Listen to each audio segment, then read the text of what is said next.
Today, we're going to be speaking with Dan Sheeks, the author of First to a Million, A Teenager's Guide to Achieving Early Financial Independence. And it feels like a wonderful episode to neatly put a little bit of an end cap on the last two episodes that we just released, Adulting, a Primer for Success, and then this past week's episode where we took a look at cryptocurrencies and how it can be folded into a conversation about financial independence. This episode, I think, takes that to a whole nother level in that while the prior two episodes were what we would want to tell our younger self from the perspective of a 35, 40-year-old, looking back, it's really hard to actually figure out like a step-by-step plan that would account for someone being a 16-year-old, a 16-year-old going into their first semester of their sophomore or junior year. And the questions that they have in mind, that they prioritize, are so radically different from what we prioritize in our late 20s, early 30s, that having a whole book dedicated to that, I think, is an incredibly helpful manual for us in the financial independence community. Dan, with his brand new book, First to a Million, took this task on. I think he did a brilliant job. We're going to be unpacking it today on the ultimate crowdsourced personal finance show. Welcome to Choose FI. You're listening to Choose FI Radio. The blueprint for financial independence lives here.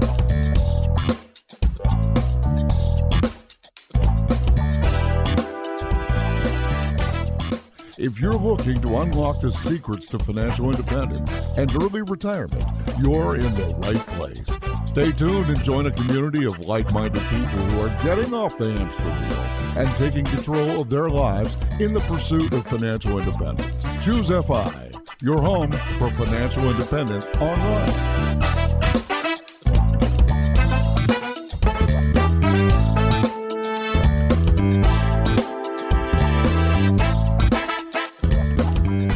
All right, guys, very excited to dive into this week's episode. And to help me do this, I have my co-host Brad here with me today. How you doing, buddy? Hey, Jonathan, I am doing quite well. Yeah, this should be great. I've been looking forward to chatting with Dan for quite some time. I was lucky enough to get an early copy of his book, and I thought it was really great in the sense that we all have these questions, right? We talk about second generation FI. And my question is, how do you relate to a younger person? What appeals to them? What questions would they be asking? And something very early on in Dan's book just jumped out to me, and I knew we had to have him on. So this was he gave a little primer on personal finance, and one of them responded, I get all this. It makes sense to me, and it sounds like a good idea, but I just want someone to tell me what to do and keep it simple. What exactly should I do over the next couple of years, and when should I do it?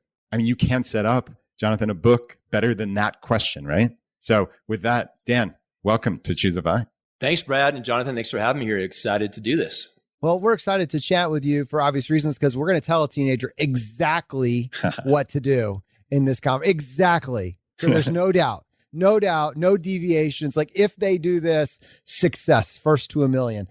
Is that possible? Can we actually even do that, Dan? Absolutely. Yeah, we can.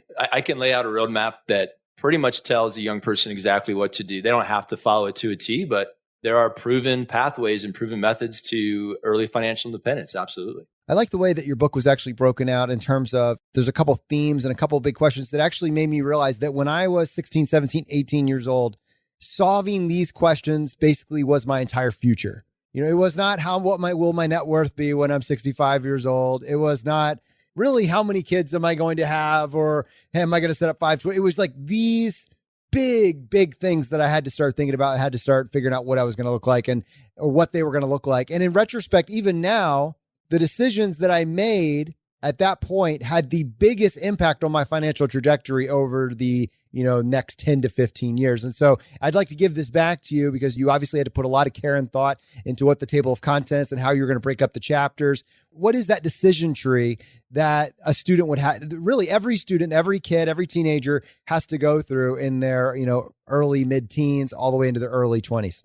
There's a lot, right? There's so many big financial decisions that young people, teenagers need to make or are faced with that it's so vital. And Jonathan, I think you hit it on the head. There's some things that we do when we're young as far as these financial decisions that affect us for decades. Student loan debt being the glaring, obvious choice that so many people make. Student loan debt can cripple or handicap financial futures for decades, as it did for me and a lot of my friends.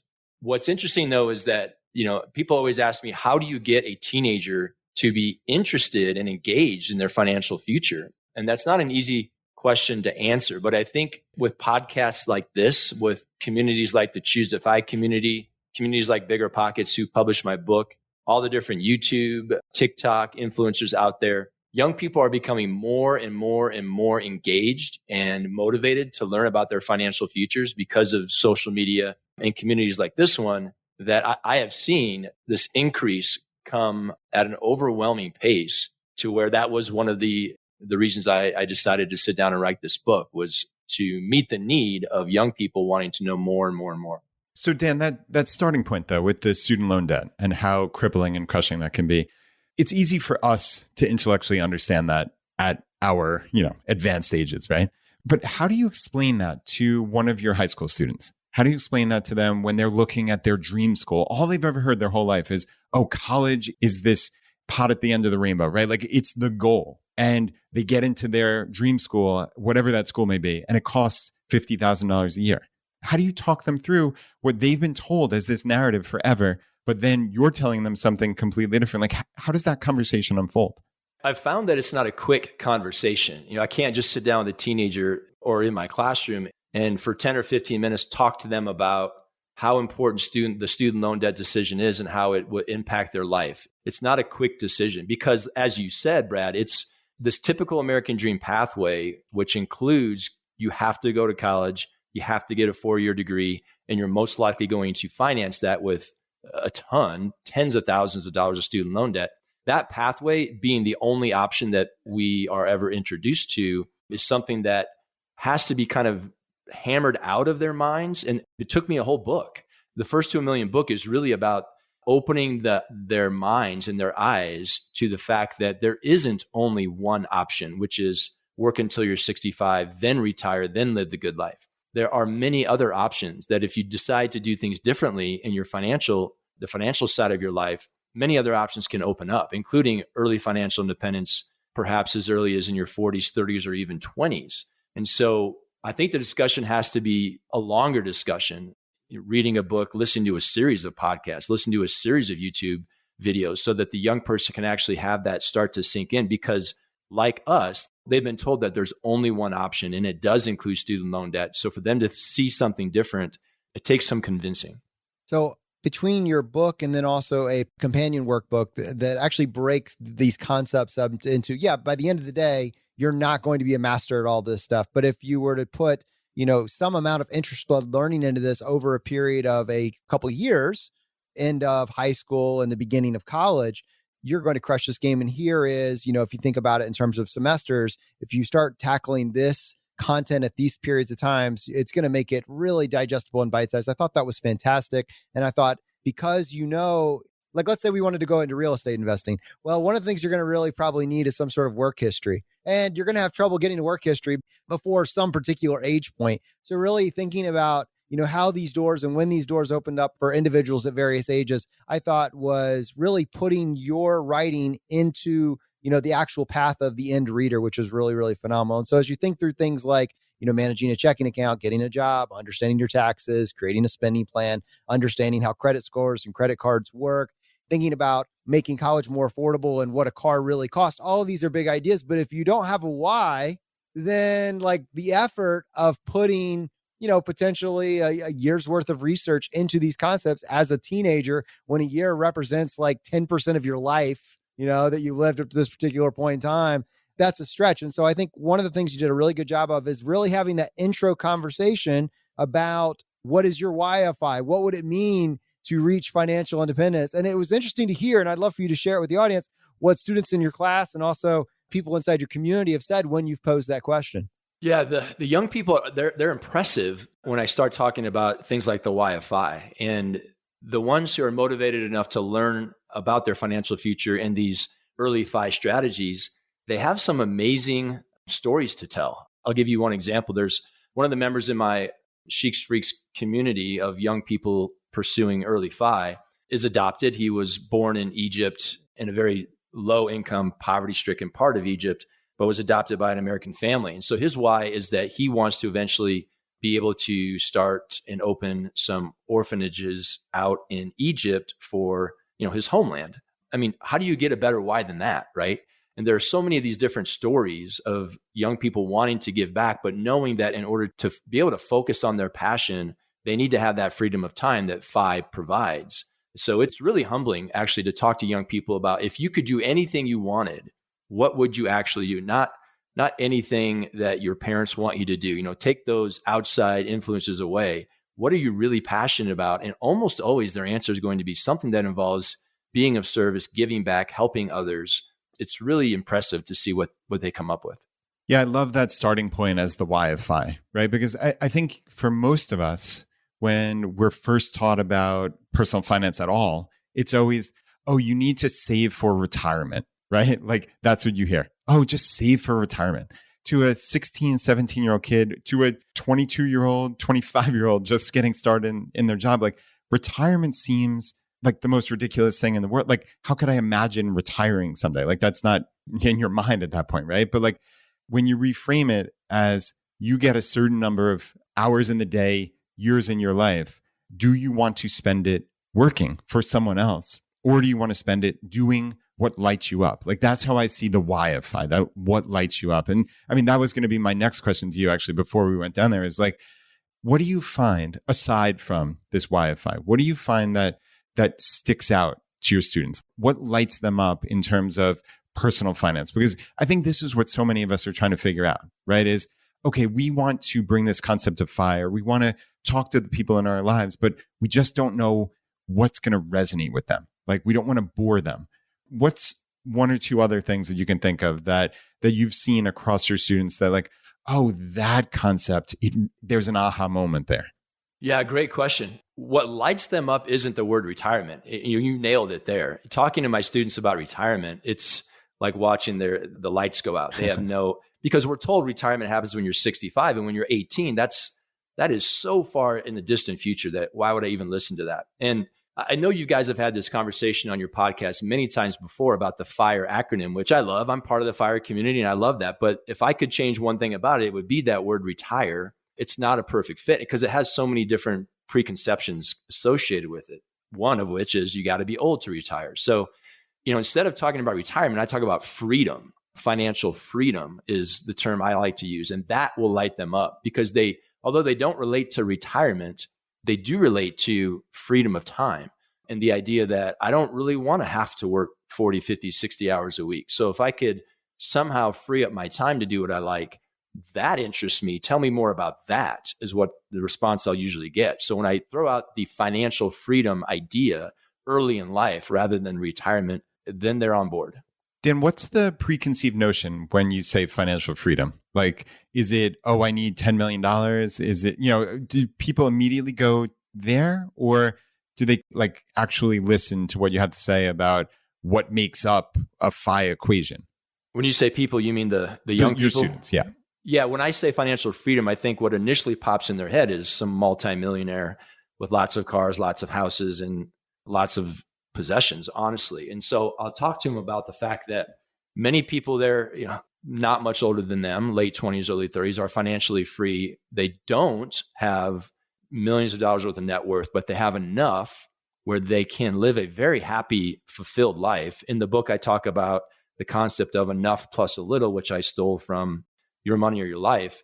If you don't feel like you have to have 5 houses and 10 fancy luxury cars, then early financial independence can come much, much, much sooner for you. And you can still live a very happy life. It just, at some point you need to make the decision of, do I want stuff or do I want time? And I'm not going to tell you what the right answer is. I don't tell anyone what to do. My book is about presenting options and then letting the reader decide what they want to do for their best life. Because working until you're 65 and owning lots of possessions that would require you to work until you're 65, I don't have any problem with that. It's a proven method. It's a very noble way to live, but it's not for everybody. And so the book is about presenting options other than that.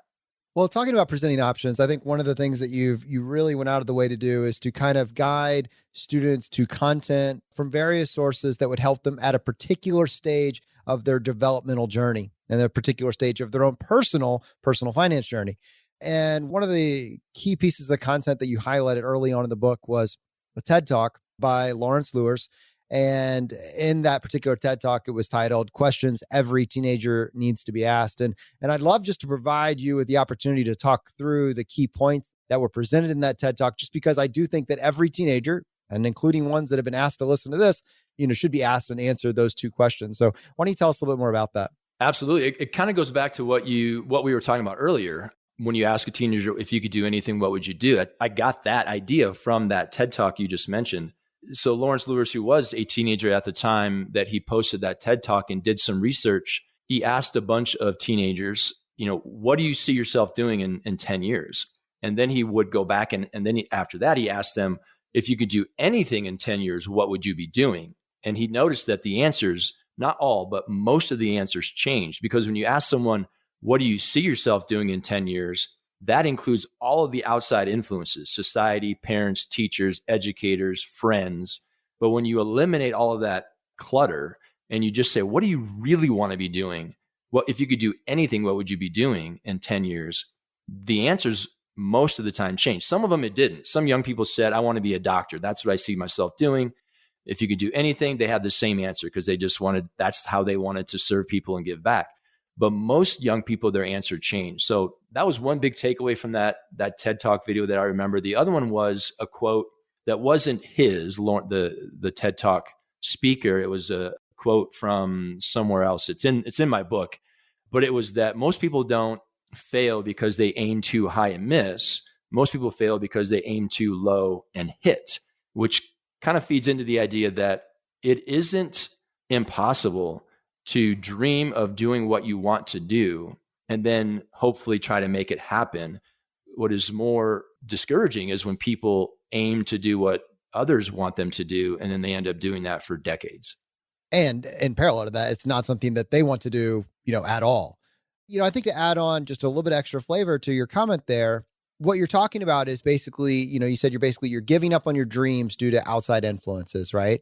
And while some dreams probably are going to be let go, and that's probably a good thing, and they get modified and iterated over time, if you have a core vision, a core thing that you just really want to do, and you find yourself worrying about things like financial security or, well, how are you going to pay the bills if you want to do that, then yes, all of us have had to make decisions to pay the bills and keep, but in the absence of ever needing to earn another dollar again, would you still be doing exactly what you're doing now? Would that dream that you had when you were a teenager, that idealistic view of the world that you had when you were a teenager, would that still exist? Would you have the energy to pursue that in any way, shape, or form? I think those of us that just follow the normal societal script and let all the world's obligations weigh on us, by the time that we're 65, we never go back.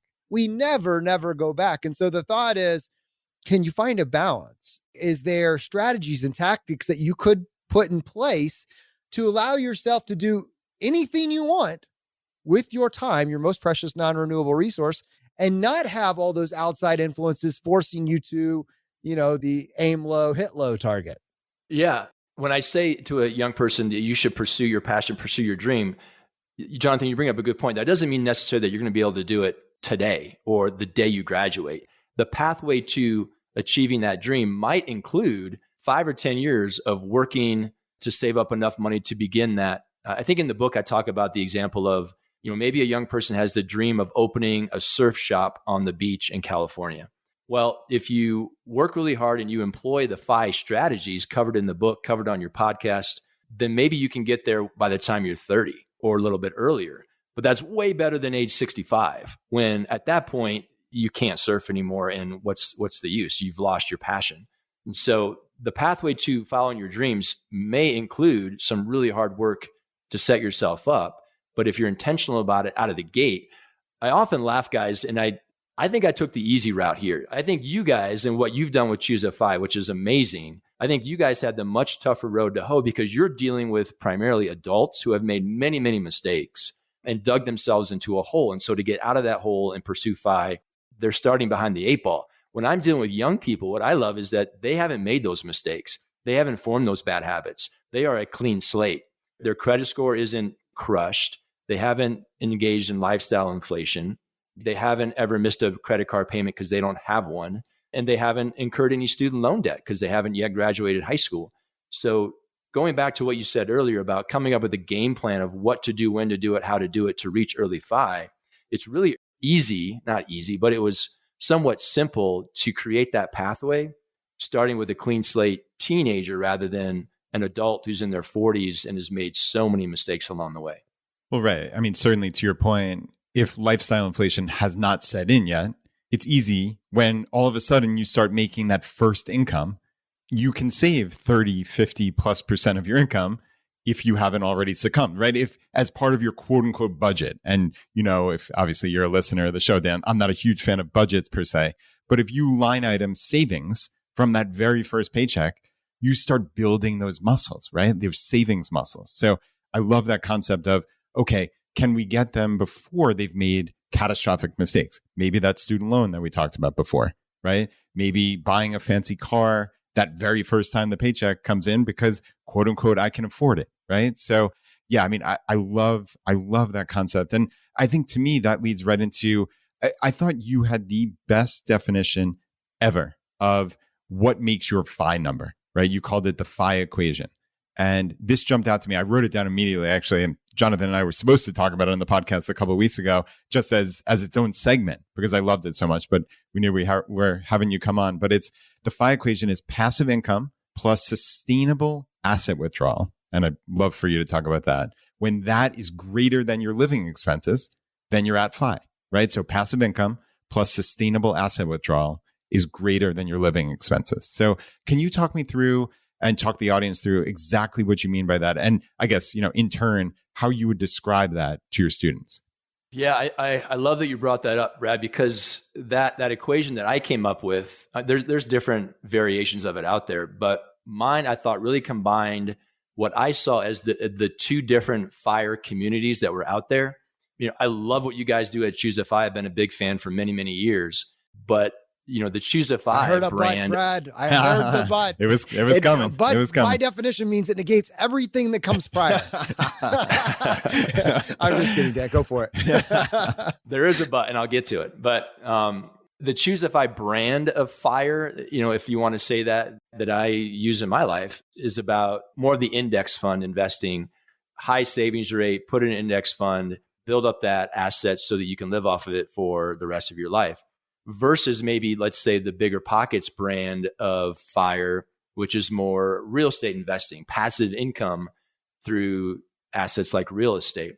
And I, am a big fan of both. And so I said, well, let's combine these two into an equation that makes sense, because the young person reading my book might be all in on real estate. They might be all in on index funds or other investments like that, or they might want to do a little of both, probably a little bit of both. So my equation of passive income plus sustainable asset withdrawal is really joining those two different brands of FIRE into one equation to cover your living expenses. Passive income usually coming from things like real estate, sustainable asset withdrawal usually coming from things like an index fund, which I believe are the two best ways to build wealth long-term to cover your living expenses. And then when you have reached that, you are financially independent.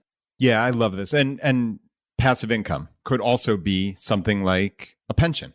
So we have a huge section of our community is military members. So picture somebody who's in their early to mid 40s who just retired from the military, has a pension, and is wondering where they fit in towards that FI number. And this equation works perfectly for that. So, okay, what does your life cost, right? Those are your living expenses. You essentially remove out what you're getting paid in your pension, or in the case you're talking about Bigger Pockets, so real estate income, and then you have some additional amount that you need to cover. And that's where sustainable asset withdrawal comes in, right? That's what we usually call the 4% rule of thumb, plus or minus, obviously, and people can determine that. But that's what I love about this. It's like a big tent kind of equation for the FI number.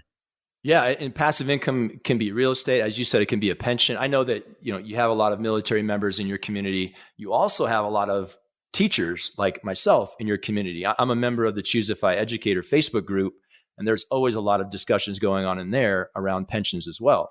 I will have a pension. Very thankful for that. That'll be part of my passive income equation. But it could be, things like a small business that you've started that you've now passed on the day-to-day operations to an employee. You're still benefiting from the passive income, but you're not actively engaged in the operations of the business. That's passive income. In the book, I talk about a lot of different passive income streams that are potential for young people. And the workbook sets them up to start making passive income in their teens. And even if it is only $10 a month, that's more passive income than most adults make in their lifetime. If we're talking about mindset, and we'll move into action in just a moment, but if we're talking about mindset, you mentioned 4 character traits that are vital for someone on their FI journey. And I'd love to hear, first of all, you share with our audience what you believe those are. And then also, can those be cultivated in your mind? Have you seen students or members of your community not identify with them immediately, but because they're part of a group that has that mentality, if they can be cultivated? Yeah. So I'll start by just kind of listing those 4 traits of an entrepreneur that I talk about in the book. Number 1 is an insatiable thirst for knowledge. They are always learning in one way or another. That could be self-education through reading books and listening to podcasts. It could be going to seminars, workshops, retreats, but they're always learning. And that could even be just learning from a mentor. They also have a very low fear of failure. They do not mind setbacks. They do not mind making mistakes. They don't care what other people think about them if they do make a mistake. Another one is that they know when to pull the trigger. When it comes time to make a decision, they know enough that they can act now. They don't succumb to that analysis by paralysis.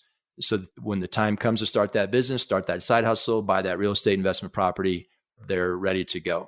And the 4th one is, a propensity or a willingness to break the status quo, to break the rules, to do things outside of the box. And when I talk to my kids about that, that's interesting because I say, typically that's not your A student. The A student likes to follow the rules. I was an A student in high school and I just said, tell me what to do. I'll do it. Give me my A. It's more your C student, give or take, that they tend to do things differently and they're okay with that. That's okay with breaking the rules. They're okay with going down a pathway that's a little different on their own. And so that, getting back to the second part of your question, Jonathan, can you cultivate these types of traits in young people? I think the answer is kind of. I think you can, introduce them to certain mindset and strategies that they could start to exercise and build those skill sets at an early age. But I also think some of it is just born in your personality and the type of person you are. Some people love to follow rules and they'll always be like that. You can still be a successful entrepreneur. You can still be a successful on your pathway to early financial independence, even if you follow all the rules. But some traits are learned. Some traits, I think, are a little bit more just we're born with them. I want to give this over to you, Brad. Just 2 things come to mind. And the first one is, well, I know that you were the A student, the solid A student, the tiniest slivers. And I was, kind of like the scrappy 3.5, if I really, really tried. And for me, I identify with a bunch of things like, yes.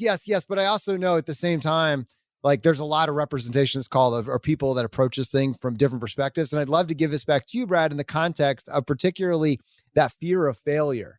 You never failed anything, like in order for you to be where you were on that, as a student in terms of grade, top of your class, et cetera. And I'm actually identifying with all the students out there that think that one failed test in their sophomore year will doom all of their chances, their entire future. And so like literally high school and probably all the, the middle schools that came before that are grooming us to say, if you fail one test, your life is over. You cannot afford to fail anything ever at any point in time. And that I'm just curious, Brad, do you feel like that worked against you when it came to trying new stuff outside of school? Yeah. Wow. What a good question, Jonathan. I suspect that it did. I mean, I know that I bought into that narrative, that social narrative of you have to do exceptionally well. You have to get accepted to the fill in the blank Ivy League university or whatever it may be, because it matters. Right. And like, I've come 180 degrees from that. And at this point in my life, I'm so glad that I was able to get off of that just kind of cookie cutter standard path. And I think it's funny because this part of it really jumped out to me, the propensity for breaking the rules, Dan. So I don't know that I necessarily would say I'm a rule breaker, but I'm a questioner and I've become a questioner. So like for me, I probably would have phrased it as like questioning the status quo. And I think you said that in your answer as opposed to breaking the rules per se. But like, I think it's how do you know the rules of the game and whatever game that is that you're playing, right? The game of life, whatever it may be. And then how do you use them to your benefit? right? And we talk about that with FI so often, that there are lots of different ways to get ahead just by knowing the tax code or knowing how you could potentially earn scholarships or whatever it may be. Like, do you find that your students, that kind of thing appeals to them possibly? Like, I know that appeals to me. It's like, how can I kind of win this game? That's what it's always felt like to me. Is like, how can I live this same life as everybody else, middle or upper middle class life, and win at life? Does that resonate at all with you or your students by chance? I haven't really taken the approach of giving this all to them as kind of a game of winning the game of life or winning the money game. I know other people who are involved in financial education for young people do kind of put that twist on it of making it a game. That's not the way I approach it. I approach it more of, following your passion, having the ability to do what you want, when you want, with who you want. That's more my niche. Yeah, no, that makes sense. And I loved something you put in the book also, which was something we heard Scott and Taylor Rickens way back when talk about, which was the top 10 things that make me happy. You asked them, right? This goes back to kind of like that why of FI. I see that certainly is the tactic you're taking to try to really light them up, right? So talk us through this exercise, because it's been many years since we've talked about it on the podcast. Yeah, I got it from Playing with Fire, the documentary by Scott, and which I loved. I loved that documentary. And in there, they did something. He and his wife made a list of the things that really make them happy. And then he had his wife read back to him her list. And at the end, he said, I didn't hear you say anything about the beach. And I think they were paying like a huge mortgage to live in a house very close to the ocean. And that wasn't on her list, which changed everything for them. Why are we spending all this money on this house in this specific high value area when we don't really use it for what we think we would?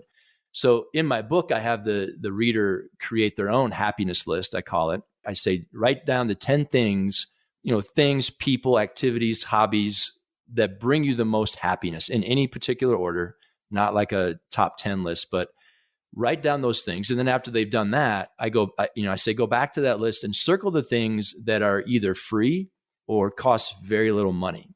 And I think anybody should do this exercise. And what you'll find is that there might be one or two things on there that are pretty expensive, but the vast majority of things that bring us happiness in our life are the simple things of life: spending time with our friends, spending time with our family, walking the dog in the park, going for a run, certain hobbies that maybe don't cost a lot of money. And if the answer, is I want more time to do the things that make me happy, and those things that bring us happiness don't cost a lot of money, then why are we trying so hard to work so many hours to create so much income to then make us happy, when the answer is really, we don't need the money in the first place to get there?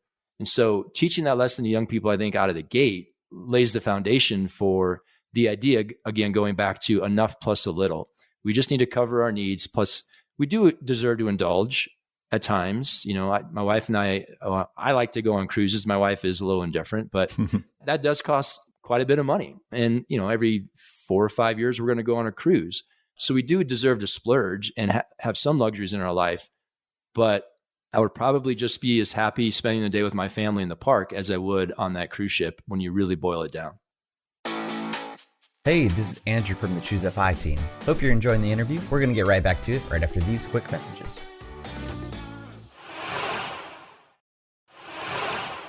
So we were talking even a couple episodes ago about some of these big things that anyone that's on the path to financial independence at any age really needs to lock down. One of them being compounding. And obviously you do spend some time in the book, really going through this principle and how powerful it is. But the one that you added after that frankly we just missed, and I just think it's so incredibly valuable for a young adult to have this conversation, was talking about the difference between real and false assets. And I'll give it back to you just to explain this concept. But I wanted to point out that when we're talking about what would you like to do with your life, and they're visualizing what it might be, a lot of us default to kind of like this Instagram, Pinterest, lifestyle, and you follow into the YOLO consumption, kind of marketing machine.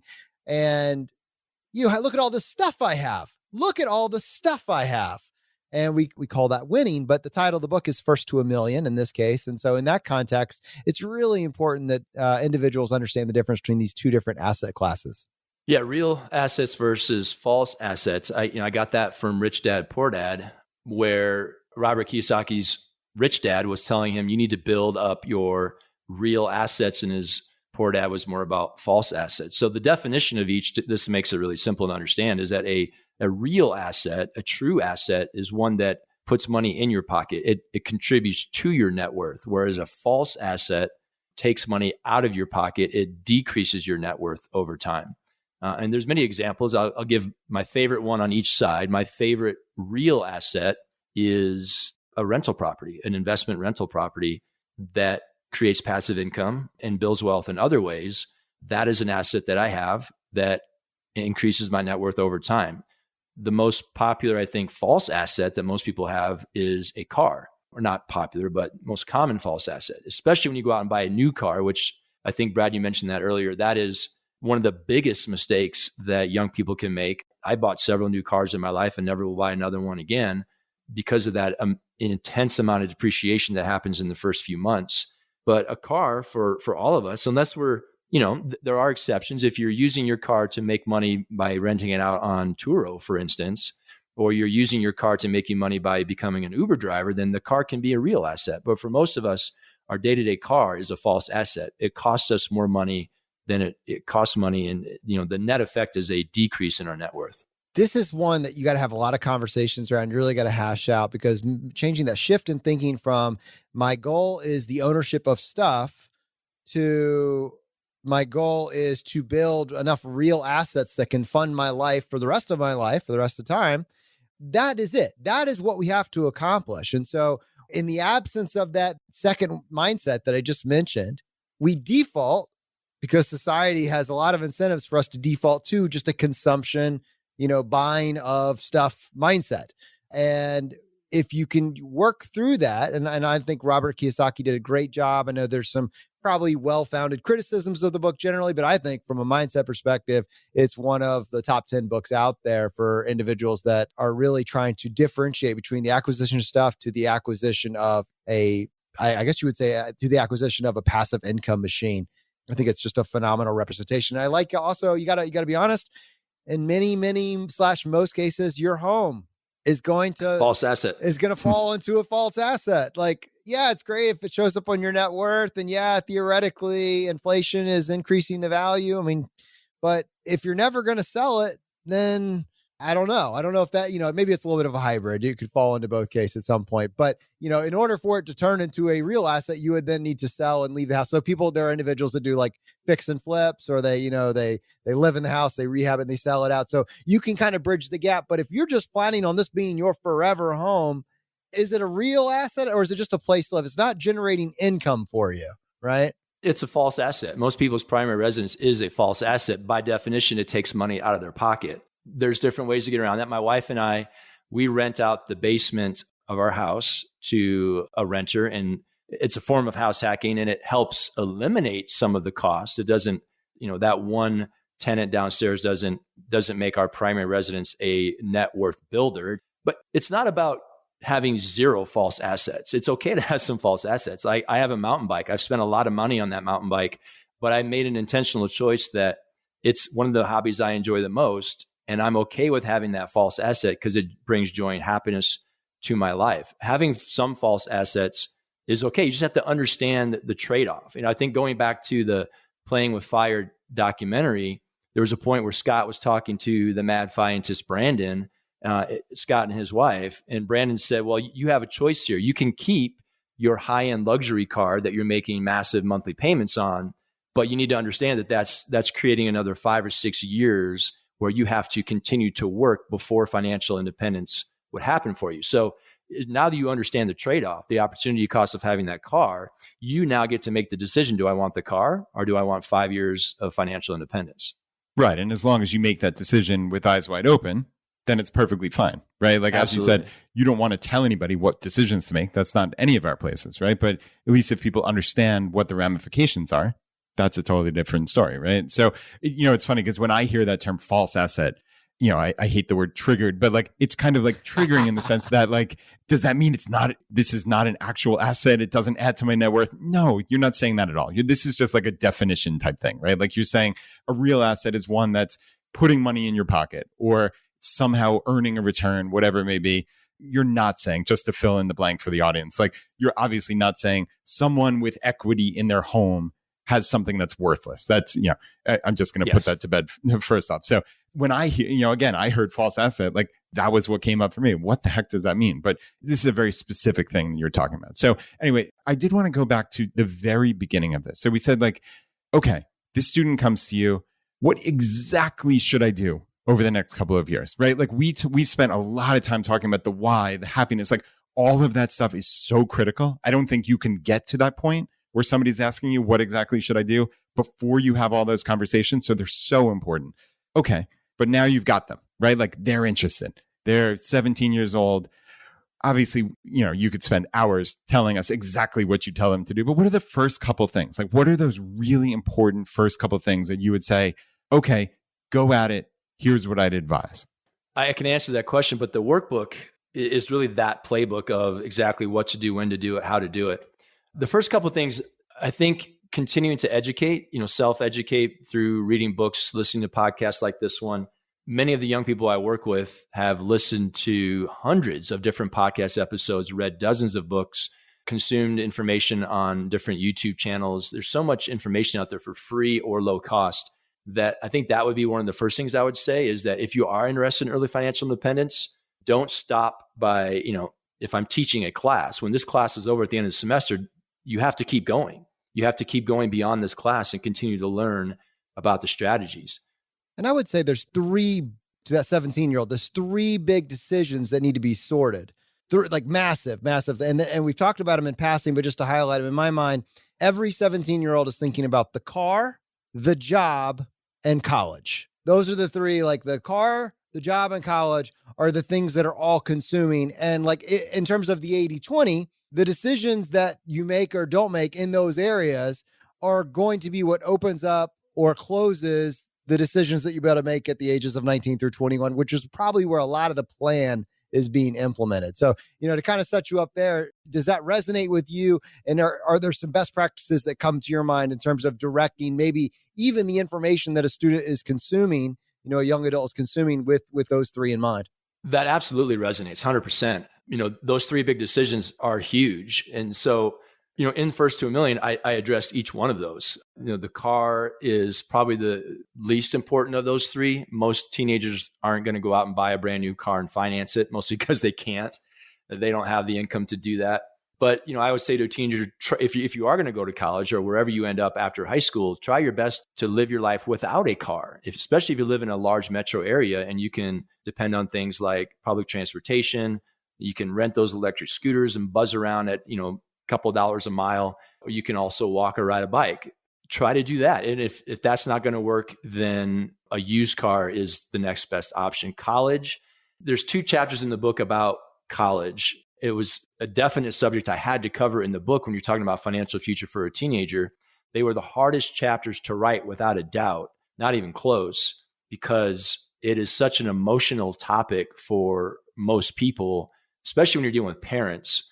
My mom said, you're going to college whether you want to or not. Well, okay, she's doing that because she thinks that's what's best for me, and then she's doing it out of love, but it may not be what's best for me. And so the chapter, it was written for the teenager, but how to have discussions with their parents about college, how to really be honest with themselves about, is that the right choice for them? And if it is, then, there's a chapter about how to do college like a 5 freak, a financial independence freak, someone who's going to make the right decisions. First of all, doing it however you can so that when you graduate with your degree, that you have 0 debt. That's number one. Figure out a way to do that. There's so many different ways to do education. And you guys have done some amazing episodes about college hacking, finding ways to finance college, finding alternate post-secondary education choices rather than a 4-year degree, which I refer to in my book. They're part of the resources in the back of the book. There's so many different options that teenager needs to look at, but they also need to be honest.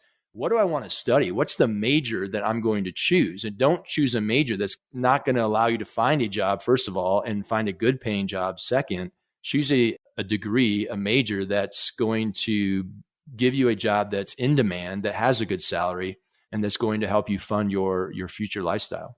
So we have done a ton of research and a ton of episodes dedicated to the concept of college. You're absolutely right. I mean, talk about false assets, college, going to college, not to be college. That's a triggering concept for people. And I realize that we're in really a transitional generation. So, people have different feelings on it. And even on this call, maybe varying degrees of feelings on it.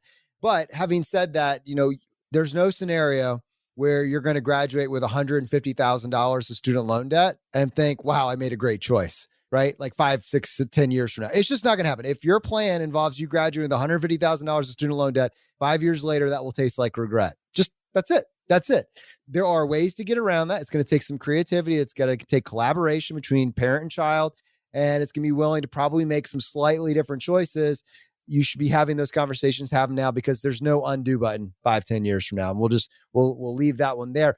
I want to go back to jobs though, through the lens of that first job is, you kind of give a list of some of the ones that I might think about as well for that 16, 17-year-old. You get a job at a fast food restaurant. You could maybe be a referee at certain sports. You could be a cashier at the grocery store, busser, delivery driver, office assistant, retail, ticket seller, daycare assistant, personal assistant, lifeguard. Yeah, okay. All right. That's the regular jobs that we think of. And that can work for us to start getting an employment history and, earning that first. And that's, I'm sure there's more. They probably fit, into that general mold of entry level work. Having said that, you dedicated some time to talking about next level jobs. And I just thought this was such an interesting look that I don't hear us thinking about. And it's actually like taking the idea of getting a job, but folding that into our master plan to take over the world. And I was like, that's just looking 2 or 3 steps ahead. And I didn't think about it like that way. And I was just thinking, if there are individuals that are looking at that, like, wow. So I'd love for you just to kind of, talk out loud about what you're trying to communicate there. And are you seeing teenagers actually be able to pull this off? Yeah. The way you described it, I love it. It's about thinking 2 or 3 steps ahead. So in that section of the book, I talked to the teenager about getting a job. Having income is part of the early FI journey. You got to start making money as soon as you can.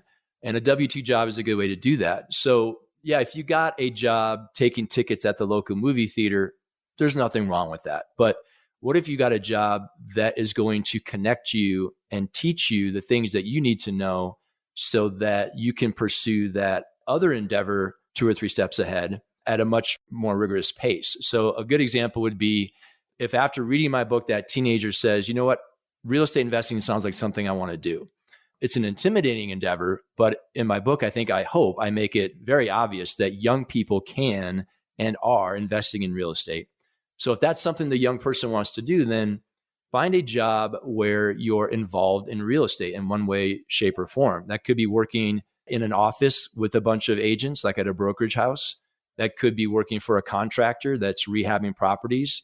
That could be working for a bank that's giving loans and mortgages out for investors. And the list goes on and on. Could be working for an inspector that goes and inspects properties when people are trying to refinance or purchase them. And so if you're doing that kind of a job, you're learning a lot of the ins and outs of that industry. It doesn't have to be real estate. It could be small business. It could be restaurant. It could go back to that movie theater. If your passion and your joy and your dream is to own a movie theater, then get that job taking tickets at the movie theater, because you're going to learn a lot about the business in doing that. You've just highlighted something there. It's more like when you get a job, are you just there to get an hourly rate, so that you can take that money to save? Or are you thinking, what are the extra benefits? What could I glean from this? How could this add to my skill stack? How does this fold into what I'm going to do in the next chapter? That is just like a whole nother level of engagement that just doesn't exist out there. Right. And Jonathan, that ties precisely into the 4 traits, right, Dan? It's the insatiable thirst for knowledge. So like Jonathan said, like you said, you can show up and you can just punch the clock essentially, or you could try to learn the ins and outs of having a movie theater, right? Or whatever, maybe a small business or real estate. Like that is a cool rethink. And yeah, it's amazing how all of these topics really do tie together so beautifully here. Yeah. And so to give an example, in the Sheeks community with the young people I work with, many of them are interested in real estate investing. That's one of the things that has brought them to me. So I give them advice all the time, and many of them have done this. I say, go to your Google Maps and, find a real estate agent or a property management company that's close to where you live. Walk in the door, put some nice clothes on, walk in the door and just say, hey, I'm a 17-year-old high school student. I live right down the street. I have an amazing interest and I'm so motivated to learn about real estate investing that I'd love to have a job here at this office so that I can learn more about it. I will do all the stuff that you don't want to do. And so like say a property management company, I'll make the phone calls you don't want to make. I'll file the papers. I'll drive out to the properties and, check on the things when you're too busy. I'll do whatever it is you want to do. I just love to have an opportunity to spend some time in this office, even if it's for free, even if you're not making a dime, you're not actually on their payroll. I say to the young person, trust me that if you're going there on a regular basis, 2 or 3 days a week, and they see that you're motivated, you're hustling, and you're dependable, they're going to find a job for you. They're going to start to pay you money. But even more important than the money you make are the connections that you will make. So some of the young people who have actually done this and found jobs with real estate agent firms and property management companies have made connections to other real estate investors and property managers that have really seen this. People are so motivated to help young people who are on fire. And so if you take a 17 or 18-year-old who is doing this stuff and crushing it, they're going to go out of their way to say, you know what, I have a deal coming up. I want to walk you through what I'm doing, or I want to partner with you next year on this deal over there. And that's happening all the time with the young people I work with. It's really fun to watch. Yeah, that concept, it works really in almost any industry, as you were pointing out. It's really this idea of, instead of just going to find a mentor, could you be an assistant to a mentor? Could you provide something, take something off their plate, be of some sort of help or assistance? And in exchange for that, sure, yeah, maybe they're going to pay you some amount, but really your goal is just to harvest knowledge. So frankly, volunteer, like people hear volunteering, they're like, well, I'm not making anything. You realize you go to school for 4 years at a debt of around $150,000 in many cases, and you come out and then you work in an industry that's totally different than the one that you went to school for. Completely, like literally, there's nothing that translates one-to-one. Nothing, new industry. That was not break even. That was negative 150K. So if you can learn exactly one-to-one the skill set that you want in action, people say you learn by doing, you're actually getting a chance to observe and do, right? Which is that's the last year of school, 3 years of didactic training and one hands-on at the end. You get it at the very, very end, you get hands-on. If you can go straight to hands-on training and you're getting real life scenarios, like they're saving you 4 years of your life in some cases. All right. It's just an example. It's not perfect, but clearly the individuals that are, instead of just thinking, all right, well, what jobs can I get as a 16-year-old, but are now thinking this way, they're going to have a leg up. They're going to have a massive leg up. One other thing I want to talk about is, I kind of mentioned it in passing earlier, it was this 1 year of your life is, around 8 or 9% of your lifespan, something like that. I think I said 10% of the time. That math doesn't quite work, but the concept remains, a year is a massive portion of your life. And so when we talk about long-term investments, we generally are talking about things that are, you make an investment and it's there for, 10, 15, 20, 45 years. But 2 years of a teenager's life is the longest thing that's ever happened in their entire life. Like that's crazy to think about, where am I going to be 2 years from now? So anyways, that plus social media, plus, cryptocurrency, plus Robinhood, plus everything else, plus video games, it creates a 5-minute mindset, the 5-minute mindset. And like, what is it doing this minute? What is it doing 1 hour? Oh no, and so the volatility, the change in mindset, the change in strategy, there's a little bit of whiplash there. And I wanted just to come back to this concept of developing and cultivating a long-term investment mindset. And I'd like to set you up to talk a little bit about Warren Buffett's 20 slot rule, just because Brad's a huge fan of Warren Buffett. He talks about Warren Buffett all the time. And I don't think I've ever heard him mention this particular strategy or this particular premise. Yeah. So I wrote about that 20 slot rule in the book because in an effort to have the reader, the young person, realize that investments do need to be long-term. In my mind, there's no such thing as a short-term investment. There's only short-term gambling. If you're investing less than 5 years, or I would even say less than 10, then there's a lot of speculation going on and not real investing. And so Warren Buffett's thing, he said, I don't know if it was at a stockholder meeting or a company meeting at some point, or just in an article, he said, if I told you today that you could only make 20 investments in your lifetime, and you could only, like, say, buy or sell something 20 different times in your lifetime, not 200, not 2,000, not 20,000, only 20 in your entire life, that would change radically the way that you approach investing and force you into a long-term mindset, which he says, and I believe, is the best way to invest, is for a long-term situation. And if you only had 20, then you're really going to think long and hard about, okay, if I'm going to buy this particular investment, whether it's a stock or a cryptocurrency or an NFT or whatever, am I going to hold on to that for years and years? Because I only have 20 of these to make. And so if I buy one and sell it a month later, I only have 19 left, and I'm only a month older. And so it forces someone to think about investing in a long-term mindset, which I think is really, really important. Yeah, that's very cool. It's hard to succumb to shiny object syndrome, right? When you only have 20 slots for an entire lifetime. That's a cool mental construct to, like you said, and Jonathan said, to foster that long-term thinking. I love that. And Jonathan, sorry I let you down on not having told you that from Mr. Buffett. The 20 slot rule. There it is. Yeah. So going back to that early question to that individual, what would you do? Exactly what would you do? And I'm going to try to give, my version of it is that you got to cultivate these 4 traits. These 4 traits are vital for your FI journey: a propensity for breaking the rules, an insatiable thirst for knowledge, the ability to pull the trigger at the right time, and having an unusually low fear of failure. And let me tell you, this society loves to penalize us, or at least think, imply that there's a penalty for failure. You got to let that go and realize it's okay. It's so freeing to realize that it's okay. And once you do that, it actually makes learning new information more fun. There's no one grading you. It's not pass fail. Fail just gives you more information about what's actually going to work. And I think it makes learning more fun. So I just want you to take this as a point of encouragement. Use this episode as a springboard. And Dan, we'll come back to Dan in just a second. He's put a lot of resources together for you. He's got this book, which will guide you through a lot of the concepts we just talked about. I know he put a workbook together as well. So Dan, just want a huge thanks for coming on the show today. And if people want to follow up, get a copy of your book, and find out more about the work you're doing, how can they find you? Thanks, Jonathan. Yeah. So the book First to $1 Million is available. It's out there everywhere. And same with the workbook. Well, I shouldn't say that. The book is available at biggerpockets.com, Amazon, everywhere else. The workbook, the First to $1 Million workbook, as of right now, is only available at biggerpockets.com in their bookstore. And if you buy them both on BiggerPockets, you get a nice little discount. So I would encourage people to go there to buy the book.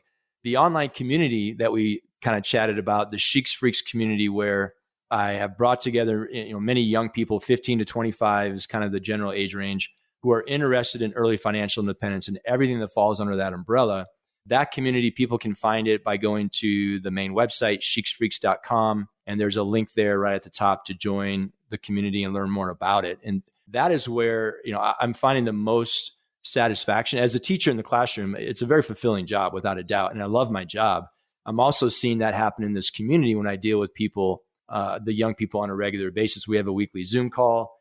We have different guests come on and talk about different types of investing and side hustles and all different topics. And working with the young people in there has been just so enjoyable and fulfilling as well. Now, I will say this: if someone listening to this podcast is a parent of a teenager, or they know a young person, or they are a young person, the Sheeks Freaks community has a free membership level, which has a ton of value, but it also has a paid membership level. If someone wants to join the Sheeks Freaks community and go into that premium membership level, if they enter the discount code, choose FI, all one word, lowercase, they'll get a nice discount on that annual membership. Awesome. Dan, thanks so much for joining us on the show today. Thanks for having me, guys. It's been a blast. I'm going to check this off of my bucket list items to be on the Choose FI podcast. I've been a big fan of yours for years and will continue to be an avid fan. Thanks for everything that you guys do. Thank you, Dan. All right, my friends, keep breaking the rules. We'll see you next time as we continue to go down the road less traveled.